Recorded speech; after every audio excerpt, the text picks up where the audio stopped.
It's been a long time since we've done a Manly Manners. I have to admit that I am guilty. I am absolutely guilty of violating this Manly Manners over the last couple weeks. And I chose this one specifically because I need to hear it. And there's probably, I would imagine that I'm not alone. I'll read you the Manly Manners, and then I'll give you share the circumstances. So Manly Manners tells us, do not let off steam on your wife or children every time anything goes wrong in the garage. Is it starting to resonate with you? Or the garden, or the fowl house. Fowl house. Man, I don't know anyone that even has a fowl house. Or the dark room. Try to realize that they have nothing to do with it, and that it is unfair to make them suffer for it. Oh man, I read this. I was going through the Manly Manners, and I absolutely stand accused. So we have been working, as you know, working on the remodel, and we're at the stage where things go very slowly. Funny thing about remodeling, if you haven't done it, here's what happens is the demo goes quick, and you see massive change. Like, man, this is great. And then the framing and the rough-in electrical, plumbing, and the drywall, that stuff goes up, and you see massive change, and you think, man, I'm almost done. But you're not.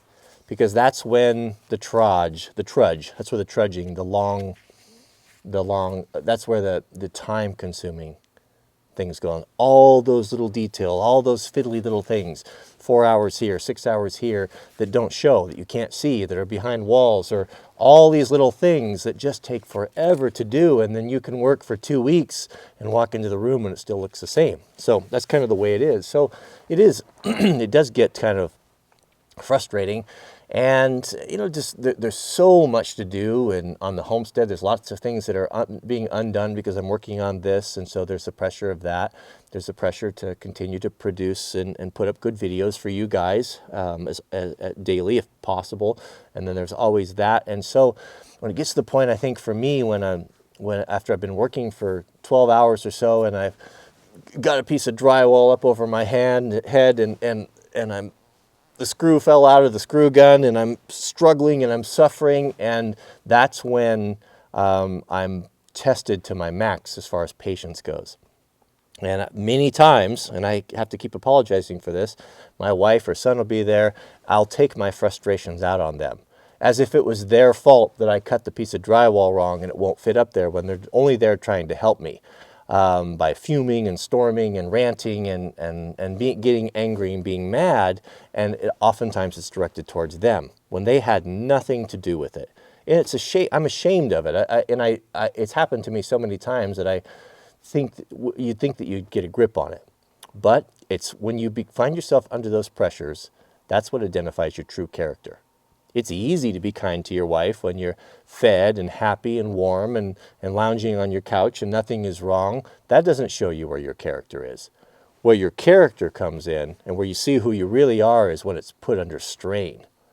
When that decision to do something dishonest or to cut a corner because it might get you off of work a couple hours early, or relieve your pain or suffering, or you might be able to shove the burden upon someone else, that's when character comes into play. When you're struggling and your arms feel like they're going to give out on you, and your back is aching for being in your tool belt all day, and you're exhausted and you're hungry and you haven't eaten, and your wife comes at you with some sort of a question that you think is irrelevant or ill-timed, and you snap at her, that's when your character is exposed. It isn't. So embrace those moments. You think that you're doing a good job, you think you're going through life and you've got mastery over your emotions, and you can conduct yourself civilly in every situation. Find yourself under strain, find yourself under pressure, see how you react, because that's what your true character is. That's what you're at. And when we see those things, that tells us that we have a lot of work to do. When we look at Christ and we look at how he handled stress, how he handled himself when people were spitting on him and hitting him in the face and persecuting him, how did he conduct himself?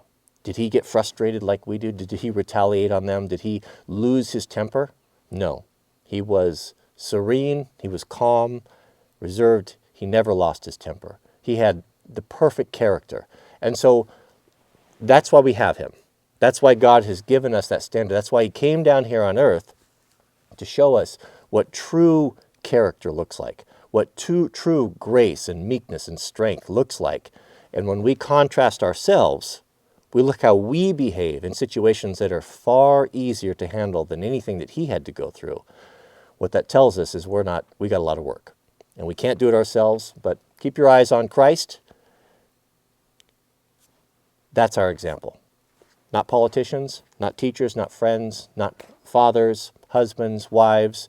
We don't look to them for that perfect example. We don't look to the great philanthropist or someone who is a great athlete. They're not perfected either. We look to the master, the perfect. We look to the standard, the benchmark, which is Christ.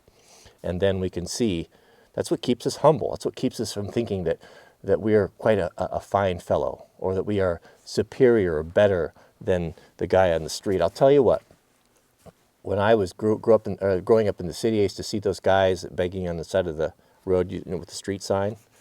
And I used to look at them and think, why don't you get a job? How many of us haven't done it? No compassion, just judgment. Just judgment. Don't know the circumstances. Yeah, some people take advantage of that. I know that. Not all of them, though. Some of them are there for circumstances that were completely out of their control, or mental illness, or addictions, or things that if we had been faced with them, we may be in that same spot or even worse. And one thing that stop focusing on myself, as I did before, and when I started focusing on Christ, I started to see his character. That's what goodness is, and really how wretched my own character is. And now when I see those folks, I don't look at it the same way. I just thank God and say, there go I, if not for the grace of God. Had God not intervened in my life, had he not pulled me out of the muck and pulled me out of the sewer, I'd be that guy, or worse, laying in the gutter with a needle in his arm. I might be the guy that put a gun to his head and committed suicide because life became too overwhelming. I might be that guy, man or woman, standing on the side of the road begging for food.